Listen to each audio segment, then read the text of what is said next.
ഇന്ന് ഞങ്ങളൊരു സ്ഥലം വരെ പോവാണ് കേട്ടോ. വേറെ ഇങ്ങോട്ടല്ല, ഇന്ന് കൊടുവിൻ്റെ 1.5 മാസത്തെ ഇഞ്ചക്ഷൻ എടുക്കണ ദിവസമാണ്. ആളിതൊന്നും അറിഞ്ഞിട്ടില്ല. സത്യം പറഞ്ഞ എനിക്ക് നല്ല ടെൻഷൻ ഉണ്ട് കേട്ടോ. അവളെ എന്താക്കി തീർക്കുമെന്ന് എനിക്കറിയില്ല. കാരണം പനിയും കഫക്കെട്ടും വന്നിട്ട് അവളെ നോക്കിയായിട്ട് വരുന്നേ ഉള്ളൂ. ഈ ഒരു ഇഞ്ചക്ഷൻ എടുത്തു കഴിഞ്ഞിട്ടുണ്ടാവുന്ന എൻ്റെ അമ്മ എന്നോട് നേരത്തെ പറഞ്ഞു തന്നിട്ടുണ്ട്. കാലുവേദന ഉണ്ടാവും, അത്യാവശ്യം നല്ല കരച്ചിലായിരിക്കും എന്ന്. എങ്ങനെ ഞാൻ അവളെ മാനേജ് ചെയ്യുമെന്ന് എനിക്ക് അറിയില്ല കേട്ടോ. നമ്മളുടെ ഇവിടെ തന്നെ പൂച്ചാക്കിലെ ഹെൽത്ത് സെൻ്ററിൽ വന്നിട്ടാട്ടോ എടുക്കുന്നത്. വന്നപ്പോൾ തന്നെ അത്യാവശ്യം തിരക്കൊക്കെ ഉണ്ടായിരുന്നു. ഞാൻ ലേറ്റായിട്ടാട്ടോ വന്നത്. 11 മണിയൊക്കെ എത്തിയപ്പോഴേക്കും നമ്മൾ എത്തിയപ്പോഴത്തേനും കൂടി നല്ല ഉറക്കമായിരുന്നു കേട്ടോ. അവിടെ എത്തിക്കഴിഞ്ഞപ്പോഴത്തേനും ഇഞ്ചക്ഷൻ എടുത്തിട്ട് കരയുന്ന കുട്ടികളുണ്ടായിരുന്നു.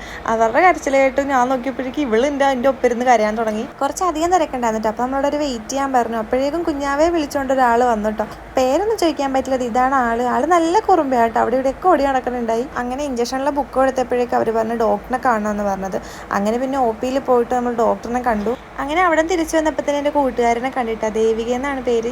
ചെറുപ്പം തൊട്ട് ഞങ്ങൾ ഒന്നിച്ച് പഠിച്ചതാണ്. അങ്ങനെ അവളുടെ മോളുടെ 3.5 മാസത്തിന് ഇഞ്ചക്ഷൻ എടുക്കാൻ വേണ്ടി വന്നതാണ്. ഇത്രയും നേരം അലപ്പറിട്ട് പറഞ്ഞുകൊണ്ടിരുന്ന കേട്ടോ. ഞാൻ വീഡിയോ എടുക്കാമെന്ന് പറഞ്ഞപ്പോഴത്തേനും അതിന് പോസ് ചെയ്തിട്ടിരിക്കായി കാണും. അങ്ങനെ കുറച്ച് കഴിഞ്ഞപ്പോഴത്തേനും ഞങ്ങൾ രണ്ടുപേരെ ഇഞ്ചക്ഷൻ എടുക്കാൻ വേണ്ടി വിളിച്ചു.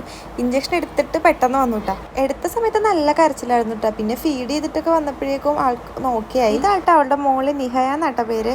എന്താണെന്നറിയില്ല കേട്ടോ. ഇഞ്ചക്ഷൻ എടുത്ത് കഴിഞ്ഞിട്ട് കുടു നല്ല ആക്റ്റീവാണ്. പിന്നെ നമുക്ക് കാലൊക്കെ അങ്ങോട്ടും ഇങ്ങോട്ടും കാണിക്കാൻ കൊടുക്കുന്നുണ്ടല്ലോ. പക്ഷെ ആൾക്കൊരു റിയാക്ഷനും ഇല്ല കേട്ടോ. എടുത്ത് കഴിഞ്ഞിട്ടുണ്ടെങ്കിൽ പനി വരുമെന്ന് അവർ പറഞ്ഞിട്ടുണ്ടായിരുന്നു കേട്ടോ. പിന്നെ 2 ദിവസത്തേക്ക് നല്ല ബുദ്ധിമുട്ടുണ്ടാവും, കരച്ചിലും കാലിന് വേദനയൊക്കെ ഉണ്ടാവും എന്ന് പറഞ്ഞു. പിന്നെ അവിടുത്തെ രജിസ്റ്ററിലൊക്കെ നമ്മൾ സൈനൊക്കെ ഇട്ട് കൊടുത്തു. പിന്നെ പാരസിറ്റാമോൾ വന്നിട്ടുണ്ടായിരുന്നു പനി വരുമ്പോൾ കൊടുക്കാനായിട്ട്.